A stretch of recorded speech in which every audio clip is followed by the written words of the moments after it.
Morning, live. Good morning. How is everyone this morning? JP, we are not late this morning. JP's asking, how late do you reckon the lads will be this morning? It's only a couple seconds at most. Not very. We were sitting here waiting. Hope you're all well, guys. Hope you all had a good weekend. How was your weekend, lad? It was good. Played a bit of golf. Did you? Yep. Couple rounds. You? Played 9 holes on Nice. Saturday. How was that? Bad. Bad. Okay. It was bad. It was bad. It was. Did it make you sad? And very sad. Probably weren't glad. No, I was very mad. Did you play at Piper's? It was windy, eh? It was Holy grim. God, it was windy. It was grim. Yeah, if you're not hitting it good and it was 20-mile-an-hour winds out There there. was a 5-ball in front of us, and there was all sorts of nonsense going on. geez. So, Oh dear. Yeah. Okay. Well, yep. there's always So- next time. Indeed. Yeah. So hope you guys are good. Hope you guys got out and played. How was your golf? I played okay. It's kind of like my new standard round is a scrapey round, high 70s. Don't lose the ball. Don't make any putts. Don't get up and down.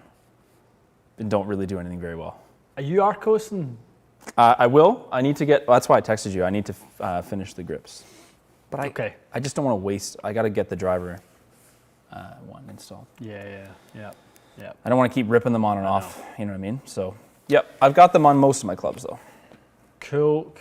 I would not have wanted to share my stats though from last weekend. Adam Dickinson says, one day they will shock the world and be early. Guys, we were sitting here at 9:58. You can't be early. If you have a scheduled live, You can't be early. you can't be early. You're scheduled at 10. It's literally a clock that basically ticks down on our end on the back end. So Yes. we will never be early. We've set it up for success. Yes. But yeah, don't expect us too early. Nope. Okay. All right, You ready let's- for some Let's questions? dive in there. Let's dive in. We've got Ryan here. Ready. He's asking, if I play irons in the 105, 110 gram range and want to cut a 3 hybrid down to 3 iron length, how heavy should the shaft be? Yeah, I think 90, 85 to 90 is right in your wheelhouse, probably air on the higher side. You want to make a nice little transition from the irons into that. So assuming you're using a 4-iron, maybe that's an unfair assumption, but you don't want them to be too light. That's one of the criminal errors people make when cutting clubs down too short as they go too light. Okay. Yes, yeah, because a 3 hybrid ultimately is supposed to be 40.5 inches long. So cutting it down to 3 iron length, which is 39 inches, taking 1.5 inches away is 9 swing weight points. So Is that much, eh? Yeah, 3 swing weight points per half inch. So you've got to be very mindful how you go about your business when you do that. All right. From Rich. Rich did a wedge fitting over the weekend. Very good. He wasn't hitting it his best. He plays Modus 105 in his irons and his 50. Yep, makes sense. And then he's got the stock S200 in his MG2s. Okay. He went with S400 tour issue. Takes some full swings and been okay swinging the S200. Is the extra weight of S400 going to be okay? Modus 105 in the irons. It's probably a touch on the heavy side, but really you're the only one who can tell, Rich. I mean, weight is something that we can pick up on, nuances of timing and rhythm and stuff like that, but feel is all internal. That's not an external thing that we can pick up on. So, you're going to have to just suck it and see a little bit and, just try them out and see what you think. I would guess though that type of jump is a little on the high side. Pretty aggressive, eh? What, 30 grams or so? Yeah, pretty much. Yeah. Okay. To you. To me, a lot of people saying, has Ronnie tested the Mizuno ST200X? He has not, but I think obviously there was some good feedback, especially the comments with Ronnie's test, and a lot of people interested in that little jump in speed that he had. So, I think down the line there is, I wouldn't call it maybe a mini bracket for Ronnie, maybe something like the lightweight mini bracket where we have like ST200X, Zexio, we get all the real lightweight candidates. The TS1 also. A little TS1, and because I think the kind of slower swingers would love to see like a little bracket in there. So utilizing the lightweight, but maybe some adjustability in there, because maybe that was the one thing with Ronnie is his numbers weren't quite optimized. Yeah, he needed some. Yeah, he needed some more dialing, yeah. spin, and that's where we get to work. You know, when the numbers are a little bit off. So, you know, I look at ball speed and club speed jumps like raw horsepower. Like, give me raw horsepower. I can build you a car around raw horsepower. Yeah. The one thing I have a hard time giving you is raw horsepower. Yeah, you can't give someone a ton of speed. No, that's it. You hope to get it. And Ronnie, like, we kind of like, you know, coaxed a bit of speed kind of pushing out him of a little bit. Yep. And he, to be honest, like when I watched the video back, he looked like he swung it infinitely better. Did he? And I said that to him. He's like, "Oh, I felt like I was swinging like a maniac." I said, "Wait till the video comes out, yeah, and watch it." And he just looks. You said the same to me in my video. Like, as much as Yes. you know, I felt like I was swinging out my boots, it looks way more, almost more natural. It actually to looked swing better. quicker. It did, than yeah. It does to swing slower. So. Yeah, we will chase that one further down with Ronnie and the lightweight drivers. See what he kind of does in the next few weeks. I'll be curious if he keeps that up and then he comes back and then we test a few. When we're testing the Zexio stuff, I mean, obviously it's clear that it's a niche product. It's at a price point that's a little bit higher. Mm-hmm. It's considered to be in the luxury sort of products category, but it's really, really good. It's great stuff. So I think if we compare some of the others, I think people will be really, really surprised. Especially that Mizuno ST200X is a sneaky It's one. a little sneaky one. Sneaky one. It? Really Quick? sneaky. It's quick, light, fast. Wow. That is a real sneaky. That needs testing on the channel anyway, because Yeah. we haven't done that yet. Yeah. Lovely. Okay. Yeah. I will grab one here. Go for it, lad. Ash is asking about lead tape on the driver. Can you test the effectiveness, of lead tape on the front and back of a driver? Would MOI be improved putting tape at the back of the head? We added no more than 5-10 grams to the Maverick when we were balancing it out. There's got to be a limit to this kind of, like how much weight you can add to something before it becomes a bit of a Frankenstein. Ash, I wouldn't say the effect would be 0, but it would be 0.something% improvement. True. It wouldn't be 0, it's going to be something, but it's not high. It's a derivative of 0. It is. It's a sibling of 0. But no, it's not going to make a difference from an MOI perspective. You know, if you're taking 205 grams and adding 6 grams, you know, you're adding, you know, a couple of % of its overall total mass. That's not moving the needle in any way, or at all. So what you are doing though is influencing your awareness on the feel of the head, True. the feel of the club. That can make its own difference. But from an MOI perspective, you know, you can see where, you know, a company like TaylorMade or you know, any of the companies really, they're all trying to wrestle with weight to get it low and back. Yeah, true enough, right? They're You know? scrambling for a few grams here and there. They're trying to get like 30, 40 grams back there, not a couple of strips And of if tape. I was going to say, if it was as simple as throwing some tape on there, Yeah. you know, I don't think the engineering department would have a job. So there's probably more to it. I'm just going to say thanks to everyone shouting out the 80,000 counter behind us. Oh, do you know, I was wondering if we'd get to Well, 80, but we overnight. we're over it. Yeah, yeah. It was probably during the midnight hours. That's a beautiful thing. It's nice, eh? Love to see that. It's It nice looks when you good. turn over. It's a big milestone when you turn over like Every 10. Every 10. Every is, 10 is It's exciting. a big deal. Hot. What do we? Can we tease anything about the giveaway, the 100K giveaway? Let's wait till next week. Immature. Let's just wait because I want to solidify that couple things that we were talking about on the weekend. Okay. But it's close. People are aware that the 100K giveaway is coming. Be aware and be excited. Who's ready? Who is ready for a life-changing experience. life-changing experience? That's a good way to put it. It's because it's truly what it will be. And hopefully watching it, if you don't win, will still be a life-changing experience. Yeah. Or just a small version of Well, I it. think that's going to be the beauty of this giveaway is you sort of, in a way, everyone's involved. Yes, you're going to feel very invested in it, I hope. Everyone will be involved in this thing. So that's Exciting. That is awesome. Okay, let's grab this one from another Ian. Yeah. Is bounce on irons as important as bounce on wedges? Never hear much about it. Ian swings shallow, and he plays firm, tight fairways. So if you have 5 degrees of bounce on your, call it, maybe a little bit, we call it 7 degrees of bounce on a 7 iron. The 7-iron has 33 degrees of loft. If you deliver 21 degrees of loft at impact, you've basically leaned the shaft forward to the value of 12 degrees. Bounce gone. Bounce gone. You're using the front of the club at that point. Yep. So really the bounce at that point is non-effective.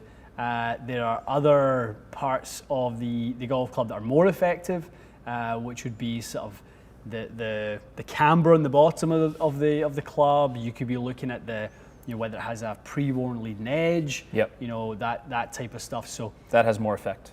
yeah, so bounce would be far more important on wedges than irons. Lovely. Good. Okay. I'm putting this up from JP. On time, have I died? Have I died, son? DJ air horn. Boop, boop, boop, boop, boop. We were on time-ish. On time-ish. Christopher Monty. Christopher, I will find your question, pal.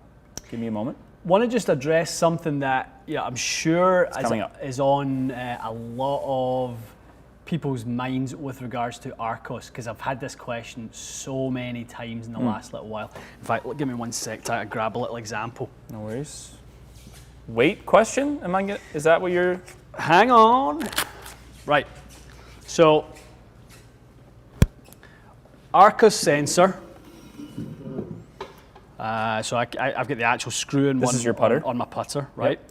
So most people are asking, doesn't it change the swing weight? It does if you're measuring it, and that's the only way to measure it is kind of, sensor end to the putter, right? There's weight, it changes the length, it's going to make a little subtle change. I'm holding it there though.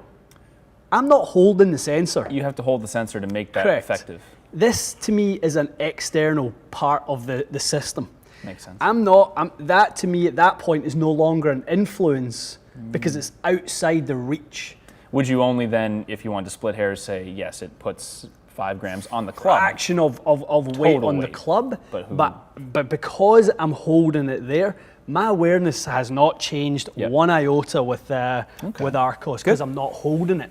You're absolutely right. There were 1 billion questions about whether it modified the weight. And we will, we're going to do like a series on Arccos and debunking myths and explaining things deeper, because obviously you've got the grips with the sensors inside them. Yes. That's a slightly different proposition. It is. So we're working with our builders right now to go, okay, well, how do we account for that additional length? If we want the iron to play a certain length and we're using Arccos, we probably have to be a little bit kind of mindful when we cut the shafts to specific length. Okay. Because of it will play a fraction on the longer side. And it's not as sort of movable as the actual screw-in sensor. Yeah, that's right. It's more rigid. So there is a bit more sort of a deep dive to go with that. Love it. But we're on it. Good. Okay, here, read this from Joe. Joe is a happy new papa for the time number 2. Nice. Oh, congrats, Joe. bud. Overnight. Yep. That's yeah, awesome. Looks like it. Late last night. Head and shaft recommendations to Very make cool. his left miss. Come in for a fit. Send him for a lesson. I know. Oh, congratulations, buddy. That's amazing. Nice. Healthy little boy, but it looks of it, 8.6 £. Yeah, that's amazing. Congrats, pal. We're all Nice. delighted for you. Really Lovely. are. Very cool. All right. From Rob Potter, golf. Hey, Rob. Robbie. How much do grooves matter for a brand new iron and a wedge against one that's just sheet metal in the same lofts, which would spin more? This is a good question. You've grabbed this one before. So basically, the grooveless wedge versus the traditional grooved wedge. So when you take a dry club face on a dry lie with no grooves, there is basically zero difference. As long as nothing gets in between the face and the ball. Yeah, if the groove is dispersing matter the same way tread on a tire disperses moisture and things and keeps the tire on the road. We have talked this a bunch of times. Rob, think of it like F1. If it's a nice warm sunny day, what tires do the guys use? They use slicks. They use treadless, slicks on their their tire for their tires because they're not trying to keep that moisture. In the grooves of the tire, you're trying to get the moisture to go into the groove so you can keep the contact of the tire on the track, and that's what keeps the friction up. So the more friction, the more we can get the sort of ball on the face, we're gonna increase that friction, or we're certainly not going to lose any friction.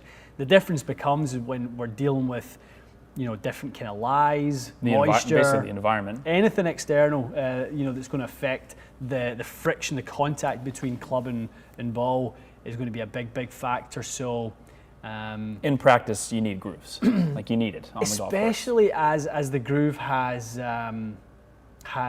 changed. I mean, there's a good argument to say the milling between the grooves can be more influential than the groove at times if we're dealing with those lies. That's kind of become the trend since the groove rules were changed. Well, if I hit a really kind of like spinny wedge shot and I turn around and look at my wedge now, I no longer, the way I used to see the ball inside the grooves, I see the ball in between the grooves. Like on the milled part. You know how it makes that little white mark? Yep. Well, that's just all on the face rather than inside the groove. So you're saying that's actually applying more friction? That's where the friction occurs. That's where the friction occurs. Yeah. Love it. All right, good question. Very you. Good. How often should you replace your shafts? As often as required. I mean, I like people to be fit minimum every 3 years. If you find that your equipment is ineffective and sort of causing you some issues, maybe one particular club, if you're using Arcos, and you can go to your table and you can click on every single club individually and you can see your strokes gained with that club, you can see where your misses lie with that club, you can see your yardages and where they all are relative to each other. You can get so much information. So if you see on that table that you've got an issue, the shafts are one of the things you want to look at, but it doesn't have to be sort of often. Like, there's another follow-up: does shaft lifetime, or does it, basically, as Daniel's asking, like, does the shaft last for a lifetime? Like, shafts don't wear out. No, it's not gonna break over time. They don't. Yeah, they don't degrade. I mean, some of the old ones, when they used to have the sensor core inside, used to rust from the inside, right? Because the foam on the sensor core would hold moisture. If the moisture got down the grip, and it would basically rust the shaft from the inside out. and if there was any weak spots in those shafts, they would break. Crazy. But that, I mean, it's almost pretty never extreme happens. Case there, isn't it? Young Michael is walking down the 15th hole at 10:18 on a Monday morning. Good for you, Mikey boy. That's awesome. 15th? Oh, he's up early. He's up early for him this morning. I'm going to say welcome to new member David. Welcome, David. Welcome, David. Welcome. All right. Grab this one because a bunch of people asked us last week about the other TaylorMade stock shaft. Yep. So I think that S Limited was the one that we tried in California. I don't remember hitting the stock Ventus. And it seemed okay. That stock Ventus compared to the Diamana I think S that was the Limited. one. Yeah, we haven't hit the S Limited. Oh, we have not hit the S No. Limited. Okay. We've hit D. D Limited. Yeah. Okay, my bad. And there is an S Limited stock version. There's an S Limited aftermarket version as well. Yep. The S profile is more of your blue board profile. Sort of, stiff in the handle, soft in the middle, and a little, fairly stiff in the tip section, but not quite as stiff as the D profile. Yep. Good. Okay. From Reed. This will require your reading pleasure. Okay. Coming to you. Incoming. I'm reading it myself. Swing speed 97 on TrackMan with a flat angle of attack. Accurate eye wood 66. T410. 232 of Arcos. Miss is Low left. Low left. I guess. Would TZ 255. Would it help? Space is just stiffer. Would it help? I mean, it is the iWood profile is very, very interesting. So it has a really, really stiff butt section. When you see those Acura, the Tour series, you see that carbon weave in the butt section. basically the effect of that carbon weave is that the butt section is so stiff that a shorter portion of the shaft bends, right? So you don't get bend from the full profile. You basically get the bend to start further down the profile. Okay. Because the top part it's doesn't so move. rigid, yeah. Yep. So that's what makes it, very, very tip soft from a deflection standpoint. So, again, it depends how you utilize that deflection. If that deflection is creating so much deflection that the energy is being lost, And going left all Yeah, 'cause closing the face. it could do, or the opposite, like we see. Could be opening the face. Could be opening the face. So I wouldn't necessarily say that going stiffer is going to be the solution. I would rely more on face angle and face rotation first in that instance. So Toe G410, get the weight in the toe, get the face. Even though you're turning the loft down, trust me, you are retaining loft. Yeah, because it's sitting open. If you can keep that face open and to the right, even if it says that it's turning a 10.5 down to a 9 down to a 7.5. You're really not if you keep the face You're square. really not. You're exactly right. You're retaining that loft because the face isn't shutting through rotation. Great. I would start there before looking to a shaft to solve all your problems. Yeah, because that could be an expensive experiment that doesn't help. Yeah. Okay. From Jazz. Jazz bought some TaylorMade PSI irons for a deal, perhaps a steal of a deal. Everyone likes a wee deal. I have never heard of the shaft Reax 88 by FST. Is that a graphite or a steel? Steel. Yeah. So that's sort of like a soft stock shaft that TaylorMade have always called their shaft Reax. FST are the sort of house manufacturer of the KBS line. Yep. So just a light, soft shaft, Jazz. Something that if your iron swing is maybe in the high 70s with the 6 iron, something that would be quite nice at that point. If not so great. Probably. Okay. Yeah. Fair enough. Quick one here from Jeremy. Jeremy is 6 feet tall, 38-inch wrist to floor, which I'm assuming that means short. 38-inch wrist to short, or is long? That's a long measurement. Yep. Our standard club is probably too short for him. Wrist to floor 38. I've never even measured. I have no idea what my own wrist to floor is. What's a standard wrist to floor? I mean, it obviously depends. Changes on the with the kind of height of the player. Yeah. So I would say, Jeremy, you're probably going to need a little extra length. Quarter to half inch extra. Perfect. Again, more factors though than statics. Like we don't take static measurements until we kind of have exhausted all the other avenues in which to make your ball do what we need it to do. Because you want to see something show up that's an issue first. I want to try and influence it dynamically because Right. in motion that's the golf swing. If we're talking about static things, it's all theory at that point. Like if we're doing it in motion, then Yes, it's that's reality. True. Okay. To you. We've got Stephen is currently playing SM5s, 50, 54, 7 years old, planning on buying SM8s. Lovely. Already know the current loft, grind, bounce are ideal. It's modest 120S, same as the irons. Reason to fit versus replace like for like. Stephen, we always like to retest. I mean, 7 years is a long time, and whether you have the same technique, whether you have the same needs, are you playing the same course, all those things, are you playing the same ball?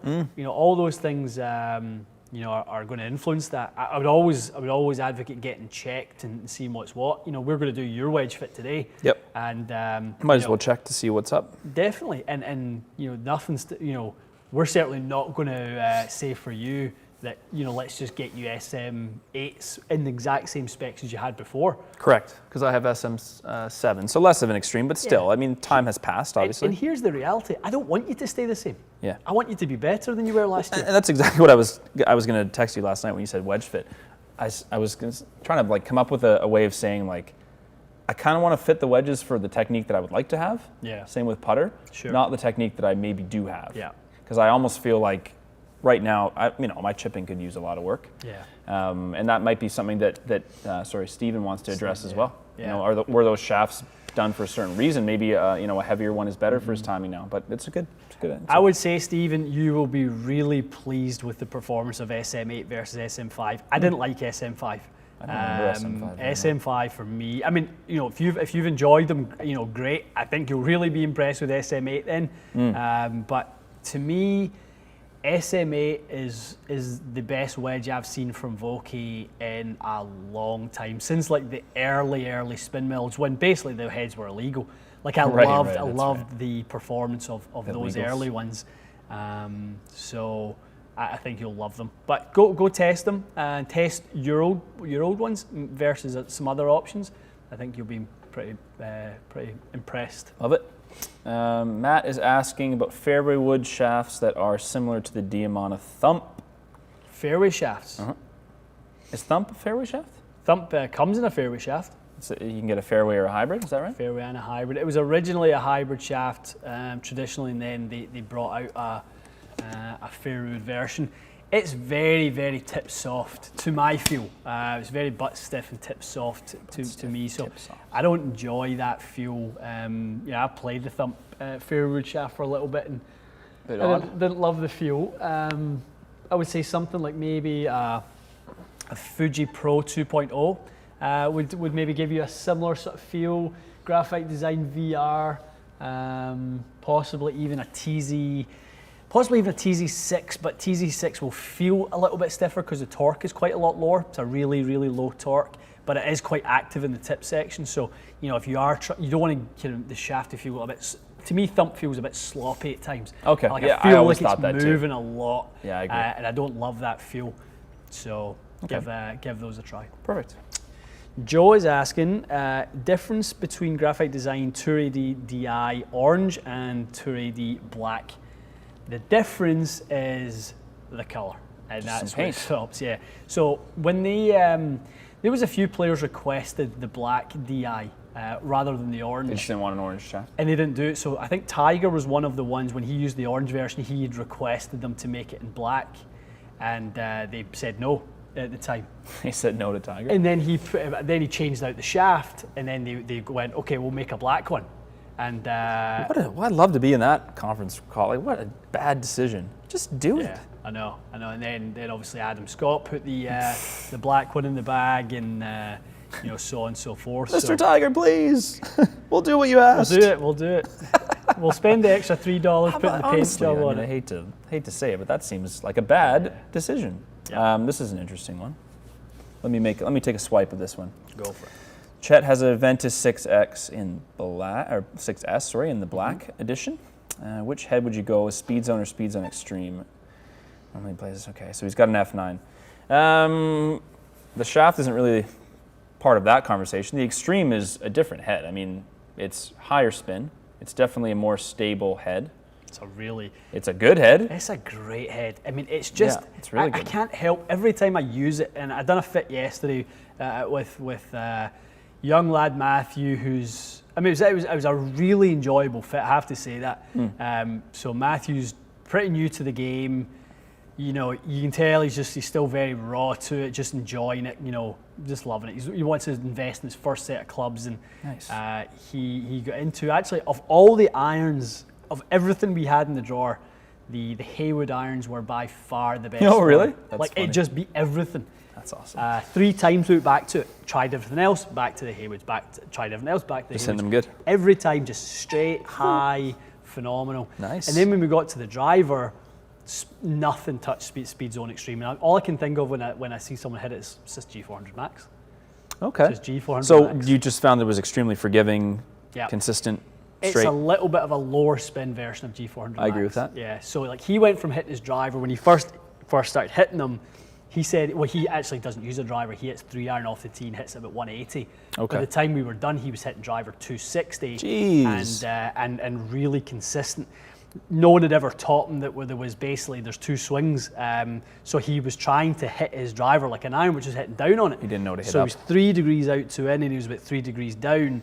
And we made a little grip change when we made some setup changes. And then he ended up like 4 up, 4 in, 2 out. And he all of a sudden like was launching at like 13, 14, spinning at 2200, like 100 mile. His club speed went from 92 to 102. Jesus. Like all these like just incremental changes, but he was unbelievable with that Cobra. Really That's was. great. Yeah, it was great. Really enjoyed it. So don't hesitate to get the extreme. Just assume, if worst case, you can go half degree down in loft. But I found the spin was pretty similar. So Yeah. there's very little downside to the extreme. if Yeah, I you're don't. on I the don't fence. find it, a terribly spinny head. No, not at I all. really don't. I find it's pretty neutral.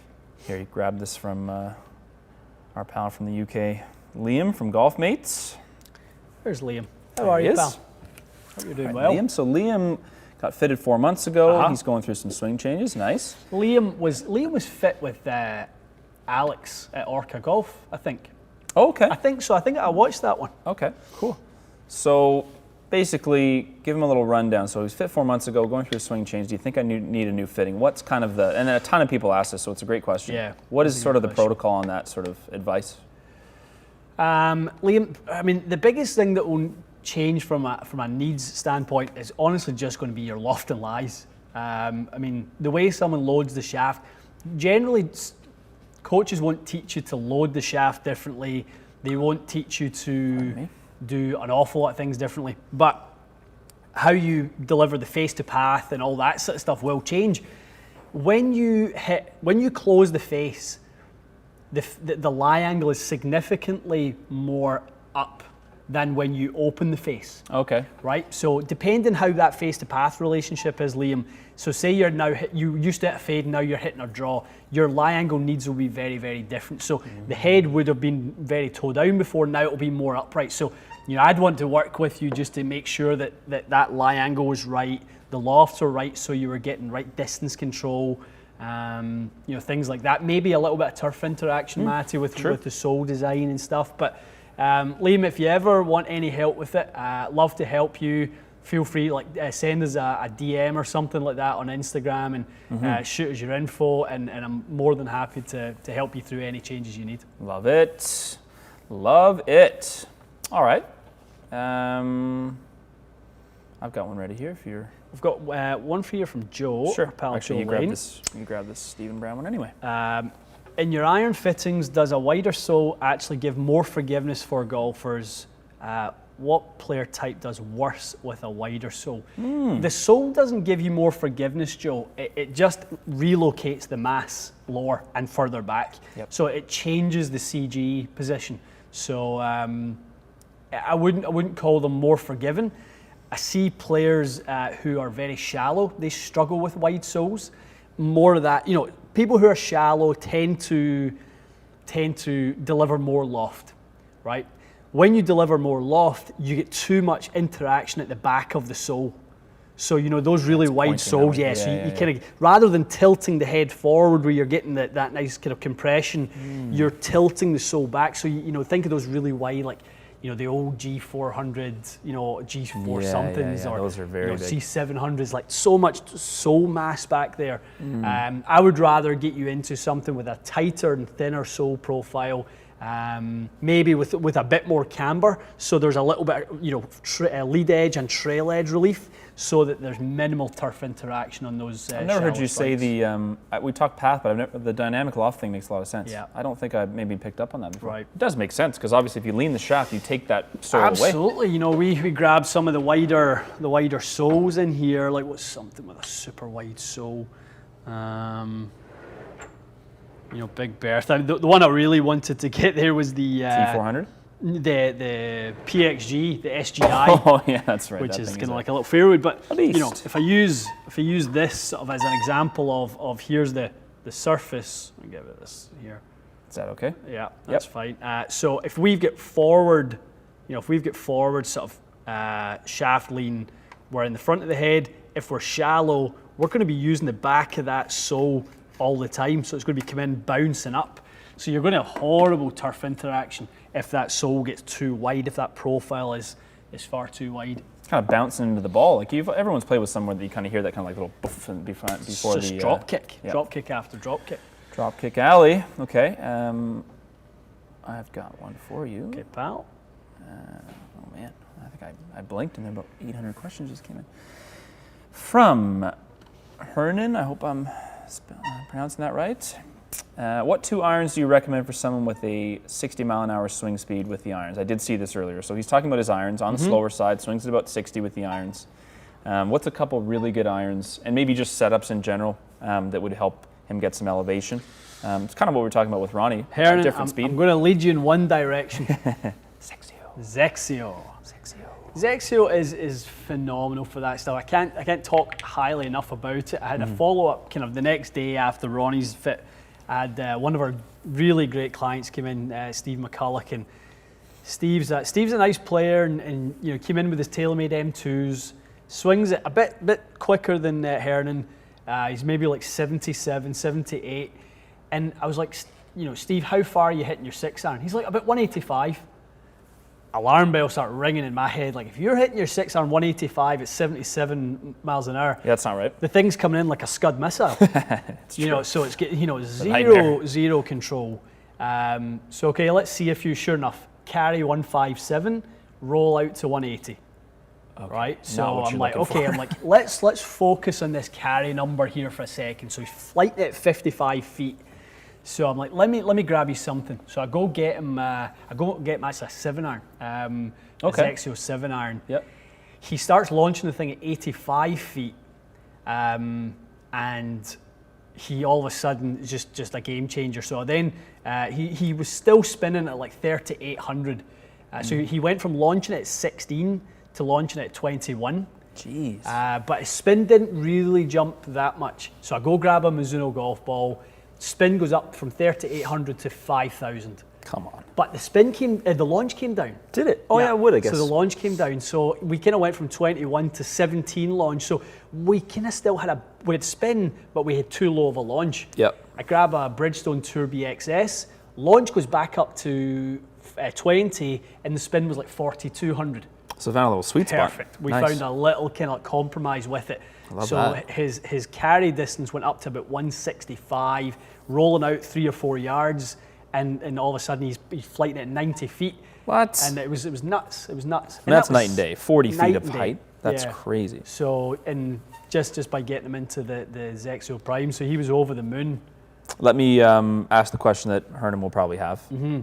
You want to go a little more reasonable on the price? Is there an alternative you can recommend that's a little? I know they're very purpose-built. I get it. Yeah. But what could you craft that might save someone a bit of money? Because to be honest, the Zexios are definitely, they're up there. We know that in terms of price. They definitely are. But I was explaining to Steve when he was asking me about the price. I said, Steve, the price of the Zexio is basically like it's the same as most of the heads in there plus an aftermarket shaft. So in Canada, they're like 300 and something per iron. Okay. But if you grab a T100 and a Dynamic Gold Tour, Graphite or Tourist something. or Graphite or something, you end up at that price anyway. That's a really good So point. because it was, it's all a built-in price. So I was like, don't let that, don't let the single price of this head versus that head fool you, because this is the whole package versus buying head, shaft, grip. Makes a lot of sense. But you make a really good point, and there is a bunch of heads. You're going to look for something really hot. I mean, Acra make a 40-gram shaft. Right. That Zexio Prime shaft is like 40 is like 42 grams. In or the something irons, like it's that. 42 grams? Yeah, Yep. it's really light. But in there, you're going to look at something like maybe like a T400. I mean, I know they're not super inexpensive. Nope. But that's a But good you're in that option. category. They're going to be expensive at that point. Correct. Fair enough. Like Ping G700. Yeah. Something like that. Cool. Would be nice. All right. Good. Brent is asking, Cobra King Limited would hold up. I guess you're asking, would it hold up versus a Speed Zone Big Tour? I think that's what you mean, Brent. That Cobra King Limited was a great fairway wood. Really, really good. I like that one a lot. The Big Tour is good also. Obviously, if you're a little bit on the steeper side, or maybe your ball tends to float a little bit, and you need something just to flatten the trajectory, just kind of raising the height of that head a little bit and slightly bigger profile, would definitely be a good one. But King Limited's a phenomenal head. I used it for quite a while. Did you? That 3-wood, yeah. Good in a driver too, as we found. Very good. Russ is asking about his Ping i500 set with Project X 5.5s. Swings at about 80 mile an hour with the 7. Yep. What are some good shaft options to bring the swing weight up? Okay, so they're D1 right now. I guess it feels a bit light, fair enough.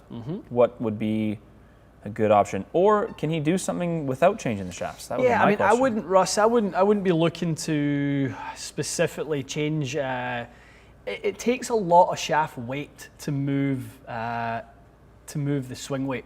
Balance point wise, right? Has to be low balance point? It has or, to be or low, heavy.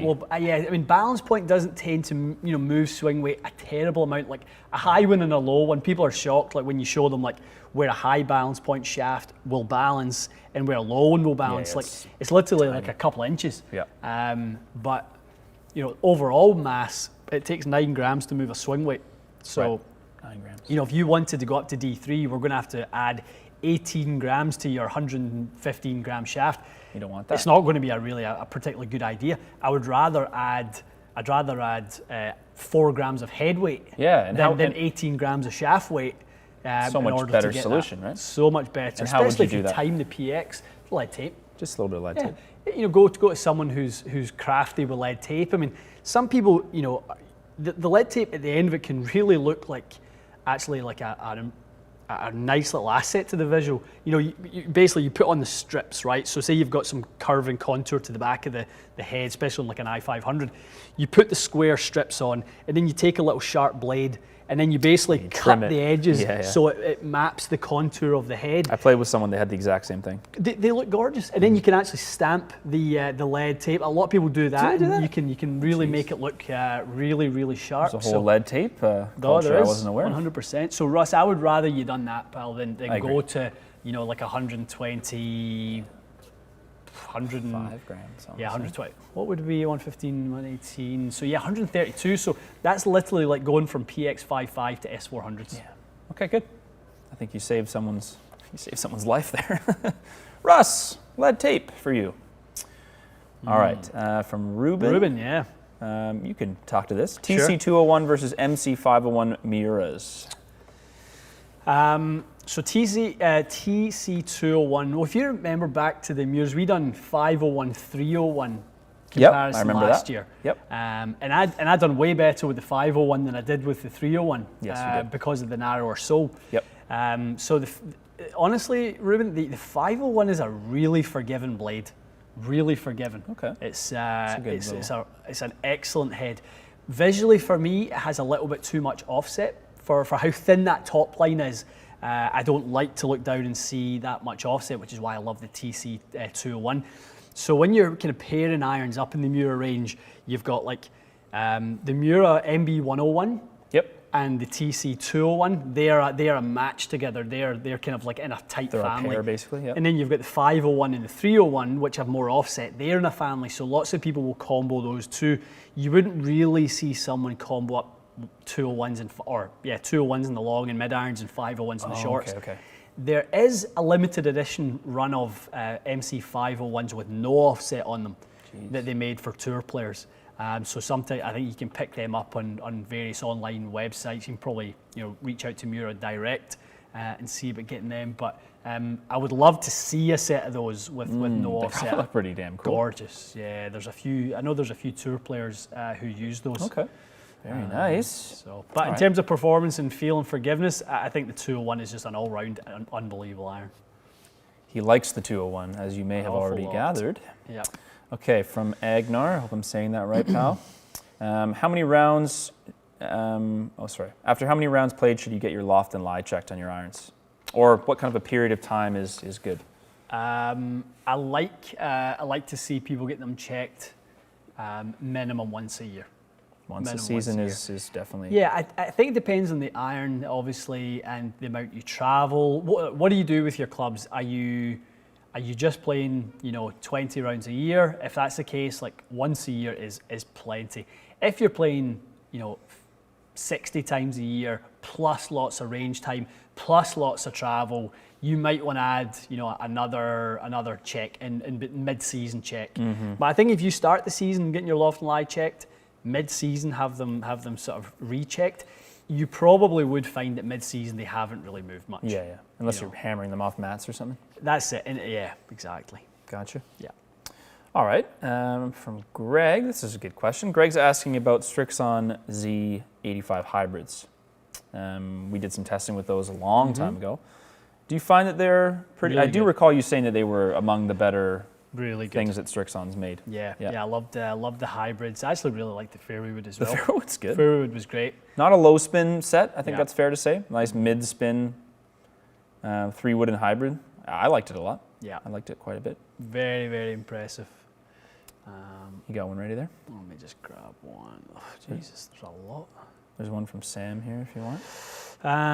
Sam, there we go. Sam, Ian just had a fit yesterday with Jace McNiven, and I'm skeptical of what I've been fit for, and that'll have a major gap in my bag. What would you recommend do if I'm not happy? I mean, Sam, the one thing I will tell you about Jason is that he is in the upper echelons of quality of club fitters out there. If you say you were coming to me and you still had those same skepticisms, I would say, listen, Sam, I believe that this is the right thing. If it's not, we're going to work together to kind of rectify the issue. Equipment is never a one and done situation. It's not okay, here's what it is, off you go, and we'll never see each other again.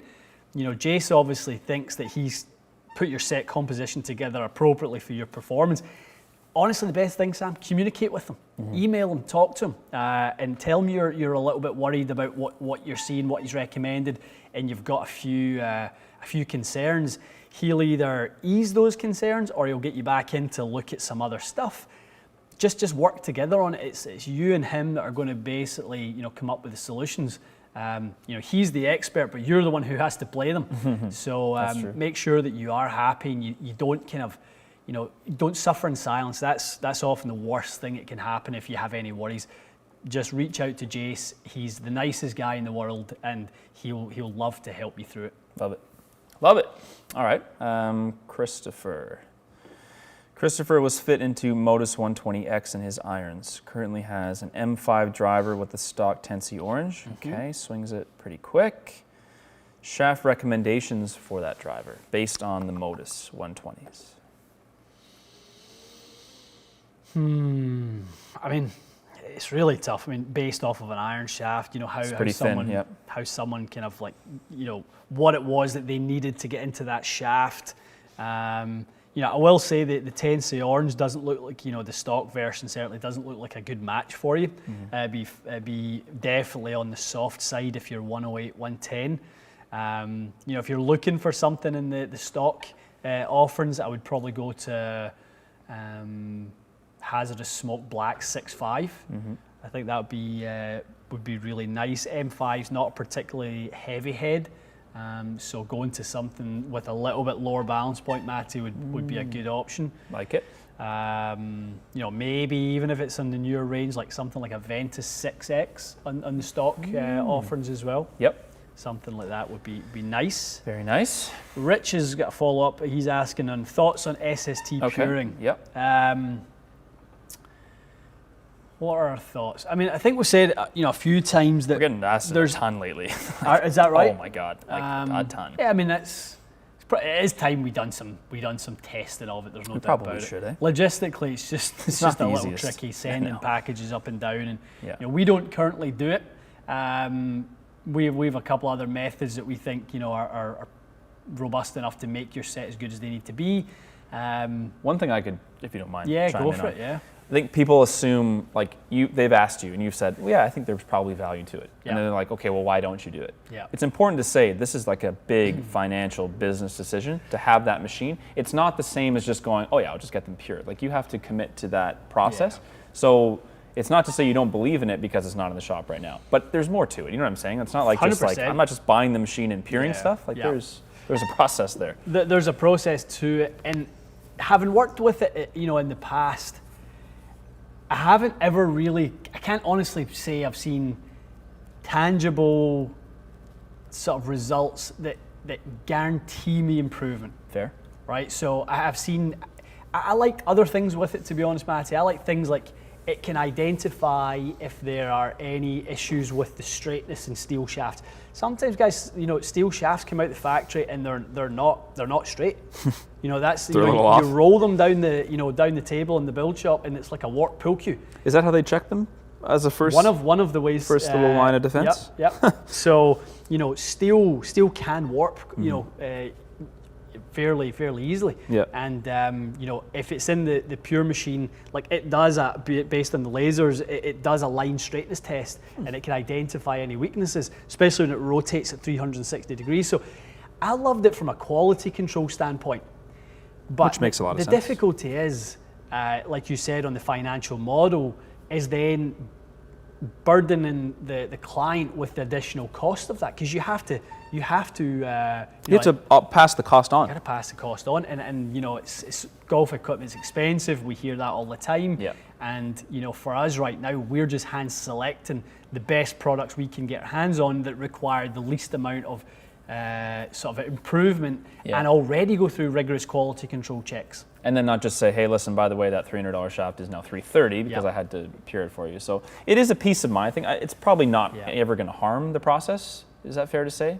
You're not likely going to screw your club up by doing it. No, but I see what you're saying. Yeah. It's tough to measure whether it did something. I think it's a process that's probably extremely valuable on taper tip shafts. Taper tip shafts, okay. A little more tricky when it comes to parallel shafts, because a shaft can change flex based on its orientation. Mm-hmm. So we've seen shafts that basically come out to 296 CPM, and then you put it in the pure machine, it pures it on the opposite end from the logo where you've built it. Yep. And then that shaft goes to 285 CPM. Really? The flex has just changed. Yeah. Right? So then all of a sudden you've went through all this process to tip trim the shafts accordingly and play them at a specific, progressive flex. Mm-hmm. And then all of a sudden that's gone because of the orientation of that shaft. So again, it's tricky at times. It's not as simple. It's the reason I wanted to bring it up. I just don't want people to think like we're ignoring the question. It's just there's more to it than meets the eye. And I'm also not saying we'll never do it. Yeah. At some point, if the business scales where it becomes an option for the customers who want it, we would at that point be happy to do it. Good. Do you want to grab? There's one. Go down a bit. There's one from Joseph here. I'll put it up on your screen. Got it. Yeah. There we go. Joseph, TMM3. Irons? 23 to 45 degrees is 6 clubs. MP59 is 7 clubs. Mizuno Feel versus TM gives bag ops. Okay, how to make the TM feel better? You can't do that. Nothing we can do there, my man.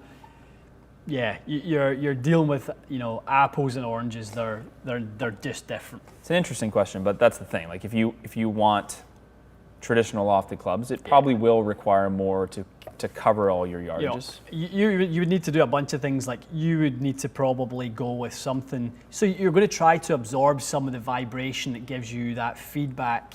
There's like feel is a vibration. Yep. Right. So Mizuno talk about that a lot, and when they sort of do the impact testing, they're measuring the frequency and vibration of that head, and that's how the feedback is relayed to the hands. That's what we did in TaylorMade. They showed us those exactly those waveforms, right? So if you were want to disrupt the waves, you would probably need to do something like go graphite, use a very soft grip that absorbs a lot of vibration. Okay. Go to a very soft golf ball. That would so help. if you went like graphite, CP2 Pro, and AVX golf ball, That's a good idea. you definitely could disrupt the vibration on that and change the feel of that head. I think that's a great idea.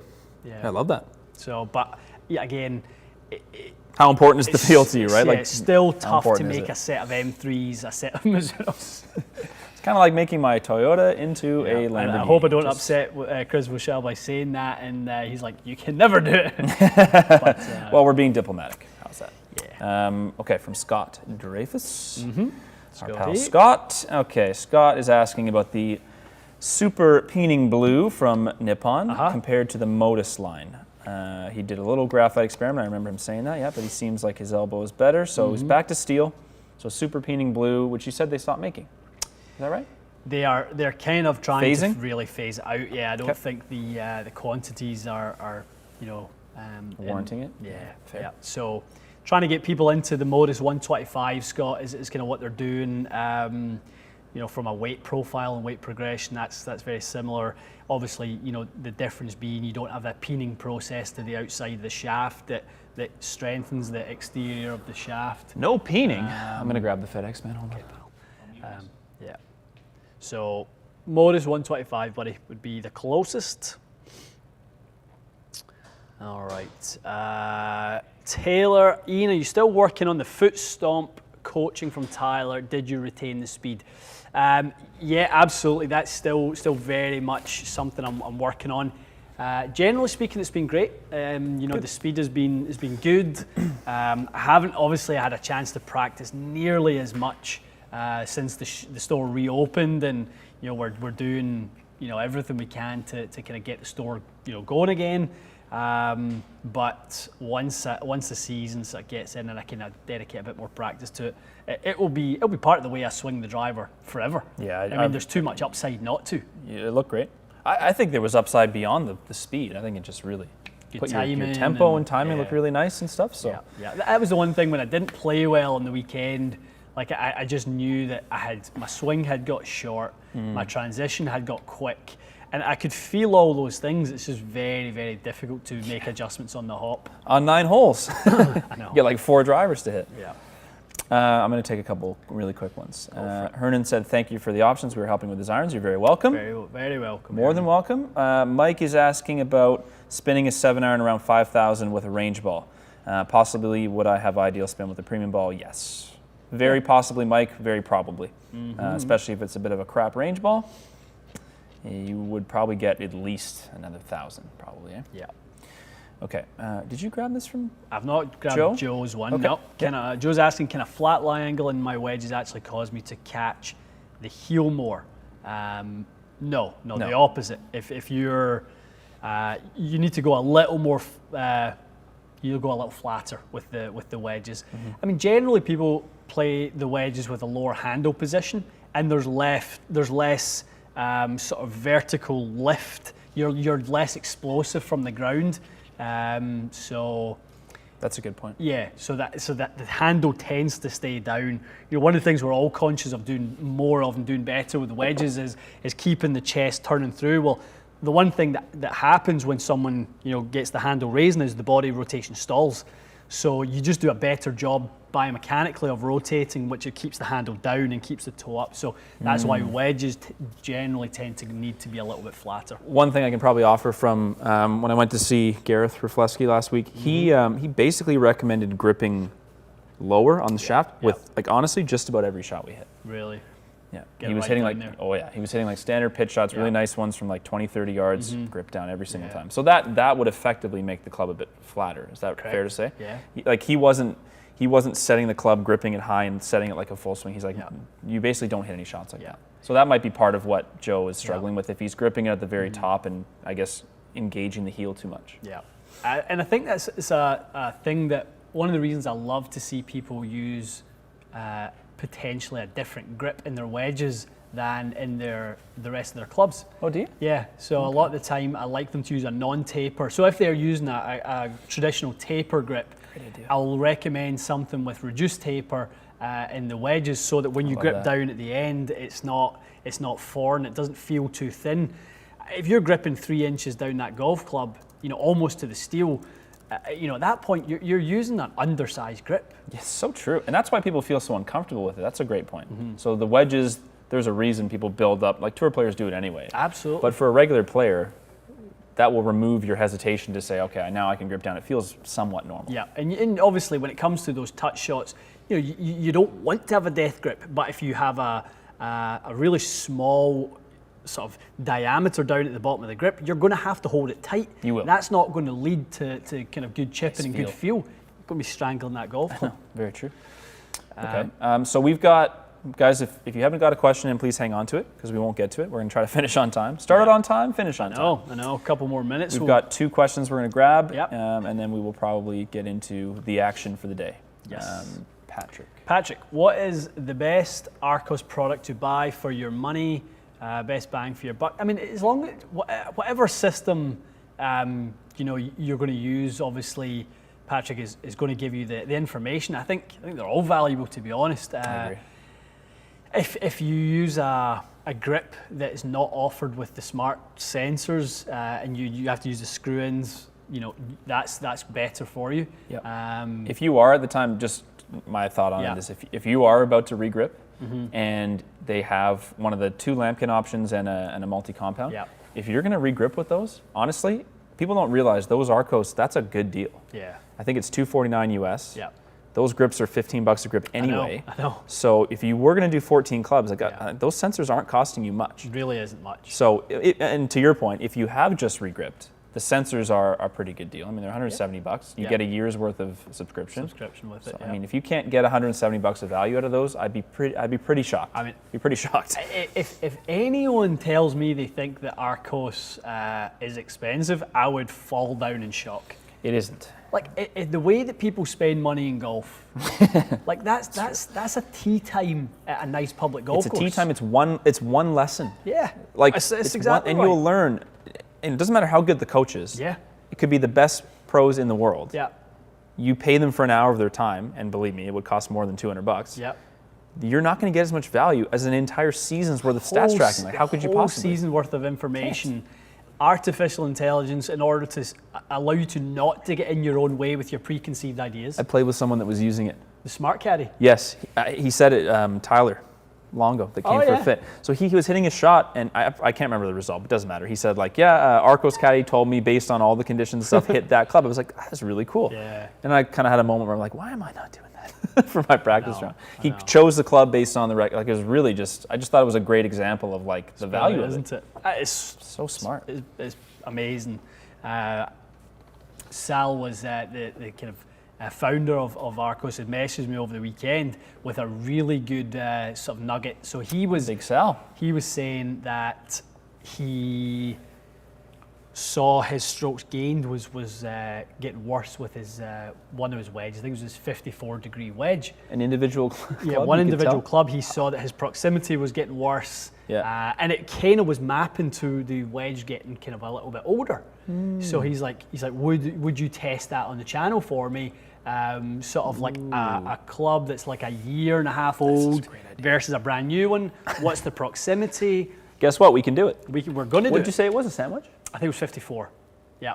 Okay. So that was when I messaged you last night about doing like old wedge versus new wedge. Great idea. And see kind of what that is. Oh, I love that idea. Yeah. So that's so smart because he feels like, I'm just not good with Yeah. that club. Well, what's the reason, right? And kind of looking up the research on it, a club that had about 125 rounds, which for most people is like certainly 2 years, maybe 3 years for some people worth of golf.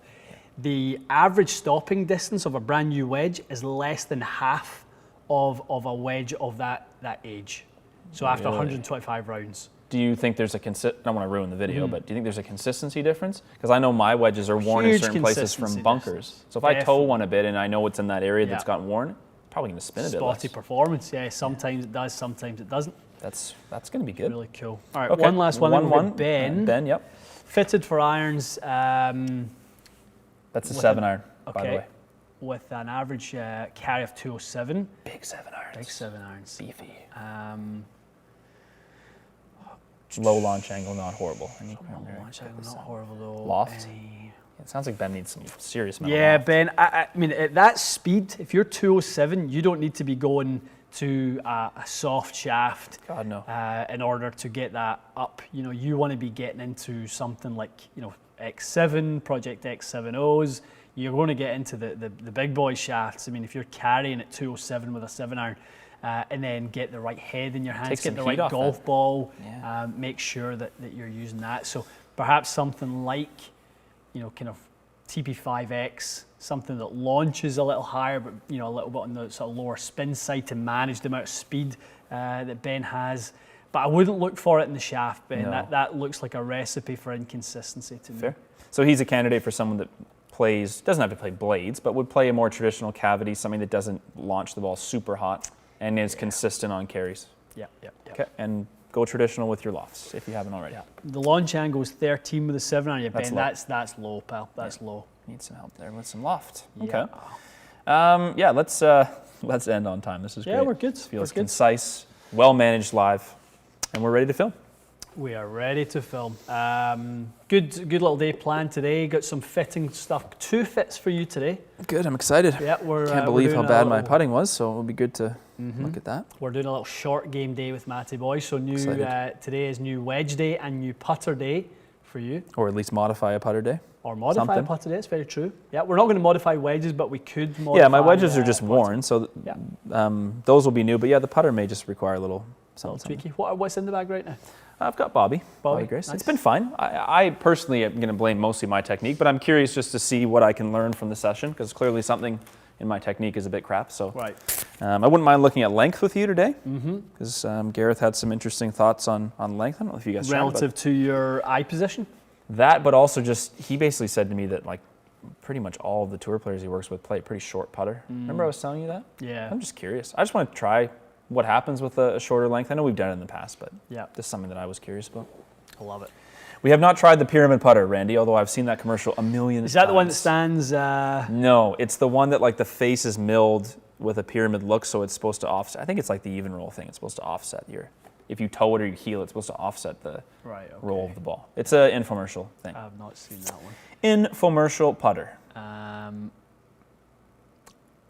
Into Ian, as a young club fitter, I really have passion for club making. Any tips on how to get where you are now?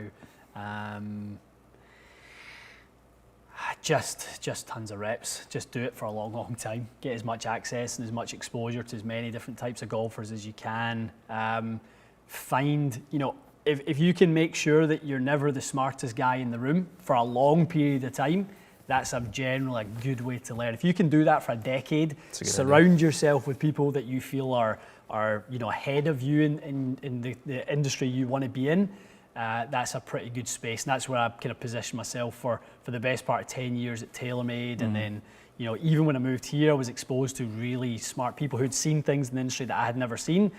Then it gets to the point where you kind of are never in a situation where you don't really kind of you've never come across a situation you don't know how to fix. Fair, because you've just had You just exposure have to so everything. much exposure to everything. Yep. So I think that the biggest thing is just find a network around you of people who are experts that you feel like are a little bit more advanced than you and that have some information.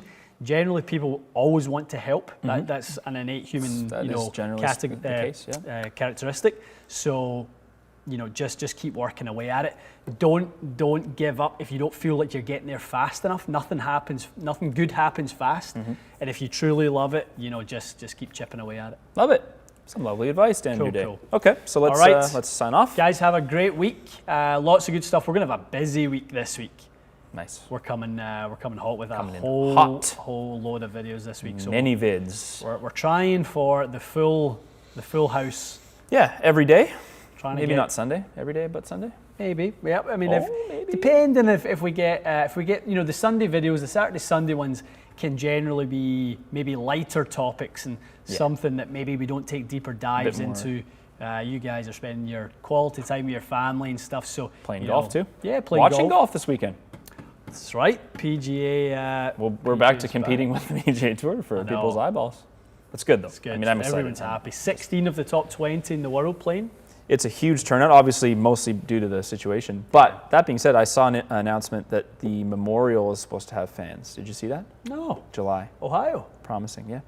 Memorial will have fans, that's what I heard. Wow. And I think it's the first sporting event in I could be just blowing this, but the first sporting event in North America that's been announced that will have fans. I'm pretty sure. Wow, Dana White is going to be pissed. He was adamant. I was listening to that's right. an interview he done Fansless recently, fights. and he's like, I 100% will be the first to bring fans back to sport in North America. He may still be. Oh, I mean, if he finds out that the PGA Tour He'll doing do it it. in July, he will do it first. Well, he's got the flexibility. The UFC is just his. He just does what he wants. This fight island that he's created an island That's where so he's crazy. going to be flying people over to this island where he can guarantee that they're safe and Yep. this and that. But he will do it before anyone else because he's just that stubborn.